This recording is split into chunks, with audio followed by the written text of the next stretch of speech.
बयाकुरो हैरान होती है कि वो सब उस पर भरोसा क्यों कर रहे हैं। तब शुशिको होता है कहती है, मैं तुम्हारी भावनाएं समझ सकती हूँ, इसलिए मुझे तुम पर विश्वास है। जुड़वा बहन ने कहती है, तुम हमारी तरह आधी आत्मा हो और तुम्हें अपनी बहन की परवाह है, जैसे हम एक दूसरे की परवाह करते हैं। बयाकुरो को सबको सही रास्ता दिखाती है और भविष्यवाणी गांव तक पहुँच जाती है। वो सब समझ जाते हैं भविष्यवाणी गांव पर आग लगाने का काम रंगुई का है। वो अपनी बहन डाईदाई को ढूंढने के लिए जाती है। वह देखती है रंगुई ने उसकी बहन को पूरी तरह घायल कर दिया है। वो उसे फेंक कर कहती है, तुम्हारी बहन का स्वाद बेस्वाद है और अब वो मेरे किसी काम की नहीं है। मरते समय डाईदाई कहती है, मैं हमेशा तुमसे जलती थी क्योंकि मुझे लगता था रंगुई तुम्हारी परवाह करती है। यह सुनकर दुख और गुस्से में वो रंगुई पर हमला करती है, लेकिन अब रंगुई पहले से ज्यादा ताकतवर हो चुकी है क्योंकि उसने बहुत सारे लोगों और आदि आत्माओं को मारा है। रंगुई कहती है, ओमोडाका मैं तुमसे बहुत प्यार करती थी, लेकिन तुमने मेरे प्यार की कदर नहीं की और अब मैं तुम सबको खा जाऊंगी ताकि मैं फिर से जवान बनी रहूं। ओमोडाका कागज से जादू करता है, लेकिन रंगुई उस कागज को ही फाड़ देती है। फिर ओमोडाका की मदद से सभी मिलकर रंगुई से लड़ते हैं। रंगुई जाकुरो पर हमला करती है, लेकिन अगेमाकी उसे बचाने के लिए सामने आता है। रंगुई के जाल में अब अगेमाकी और जाकुरो दोनों फंस जाते हैं। जाकुरो अभी बेहोश रहती है। रंगुई सब पर हमला करती है। तभी उसे अपने माँ के साथ बिताई गई यादें याद आती है कि अतीत में उसकी माँ ने कहा था, भविष्य में कुछ लोग तुमसे प्यार करेंगे, वो तुम्हारी रक्षा करेंगे, इसलिए तुम्हें भी उनकी रक्षा करनी है, तुम्हें भी उनसे प्यार करना होगा। अगेमाकी जाकुरो को गले लगाता है और कहता है कि वह उससे प्यार करता है। उसकी आवाज सुनकर जाकुरो होश में आ जाती है। जाकुरो कहती है, मैं तुम्हारी आवाज सुन सकती थी, यहाँ तक कि मैं तुम्हारी भावनाओं को महसूस कर सकती थी।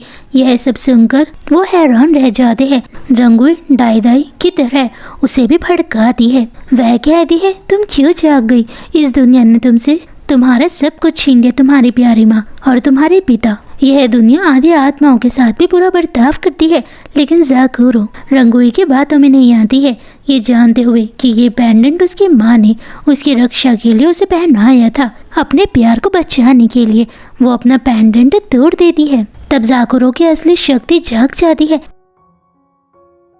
और वो आसानी से रंगुई को खत्म कर देती है। वो सब मिलते हैं और उन्हें बयाकुरो को और डाईदाई के लिए बहुत बुरा लग रहा होता है। गांव जल रहा है। ओमोडाका उस कमरे में जाता है जहां उसकी माँ तुसिको हाने का शरीर रखा है। वह अपनी माँ के पास ही रहना चाहता है। सब लोग उस कमरे में जाते हैं। अगेमाकी बताता है, तुसिको हाने चाहती थी वह आखिरी बार ओमोडाका और जाकुरो को देखे। वह हमेशा अपने बच्चों से बहुत प्यार करती थी। वह भविष्यवाणी गांव इसलिए लौटी थी ताकि ओमोडाका के साथ रह सके। यह सुनकर जाकुरो और ओमोडाका की आंखों में आंसू हो जाते हैं। ओमोडाका समझ जाता है कि उसकी जलन की वजह से ही उसने अपना सब कुछ खो दिया। आगे आगे बताता है, और जब तुसिको हाने गांव लौटी तो उसने दूसरा बच्चा पैदा करने से मना कर दिया क्योंकि वो नहीं चाहती थी जाकुरो की तरह ही कोई और आदि आत्मा को इंसान अपने स्वार्थ के लिए इस्तेमाल करे। ओमोडाका रोज अपनी माँ को खाना देता था, लेकिन वो नहीं खाती थी।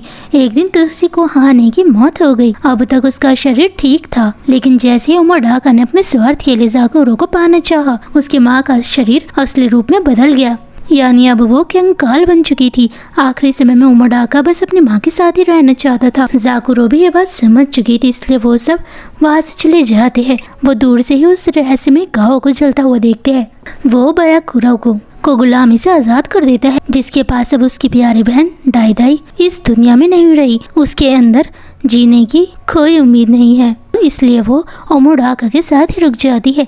जाकुरो, अगेमाकी और बाकी लोग गांव छोड़कर चले जाते हैं। बाद में हवेली में कुसीमात्सु सबको बताती है स्पिरिट अफेयर मंत्रालय बंद किया जा रहा है। सब एक दूसरे से विदा लेते हैं। अगेमाकी फिर से जाकुरो से अपने प्यार का इजहार करता है। पहले जाकुरो झिझकती है, लेकिन फिर वह भी कहती है वह उससे प्यार करती है। आखिर में दिखाया जाता है इंसानों और आत्माओं के बीच सब कुछ ठीक हो गया है। अब इंसान आत्माओं की इज्जत करने लगे हैं। ए और से भी वो सब मिलते हैं, वो उन्हें सम्मान देते हैं। ओमोडाका और बयाकुरो को भी जिंदा है। वो सब चाहते हैं स्पिरिट अफेयर मंत्रालय फिर से शुरू किया जाए। जनरल उनकी ये बात मान लेता है, इसलिए वो सब दोबारा साथ में काम करते हैं। यह कहानी सिखाती है कि जलन और लालच से बड़ा नुकसान हो सकता है, लेकिन सच्चा प्यार और हिम्मत सब कुछ ठीक कर सकता है।